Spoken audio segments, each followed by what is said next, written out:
চলো তোমাদের সাথে আজকে আমি একটা আমার মিষ্টি ব্রাইডের পুরো দিনের লুকগুলো শেয়ার করি।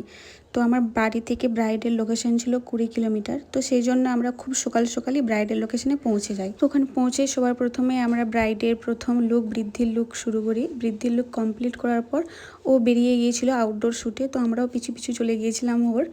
তো একটা নদীর ধারে শ্যুট চলছিল, আমরা সেখানে পৌঁছে গিয়ে দেখি এরকম একটা ভিউ।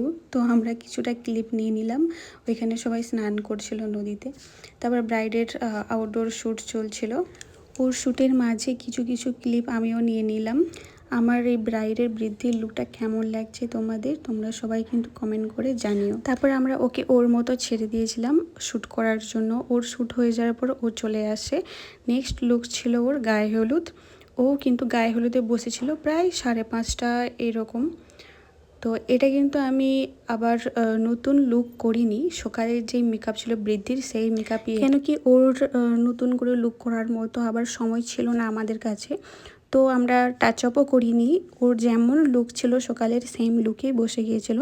শুধু শাড়ি আর জুয়েলারিটা আমরা চেঞ্জ করে দিয়েছিলাম সেই সকালের মেকআপ, বাট তবুও এত গ্লো করছিল ওর লুকটা, ভীষণ গ্লসি লাগছিল। যত টাইম যাচ্ছিলো আরও সুন্দর লাগছিল। আমার ব্রাইড কিন্তু ভীষণ হ্যাপি ছিল, ওর দুটো লুকই খুবই পছন্দ হয়েছিল। যদিও একবারই মেকআপ করেছি, বাট ওর খুবই পছন্দ হয়েছে, ভীষণ হ্যাপিও। তারপর চলে আসলাম ওর স্পেশাল দিনের স্পেশাল লুকটা নিয়ে, মানে বিয়ের লুকটা নিয়ে। ও রেডি হতে বসেছিল প্রায় 6:30 6:45 এরকম বেজে গিয়েছিল। তো আমরা যতটা চেষ্টা করেছিলাম তাড়াতাড়ি করে ওকে রেডি করে দেওয়ার, আর আমরা ওকে টাইমের মধ্যে ওকে রেডি করে ছেড়েও দিয়েছি।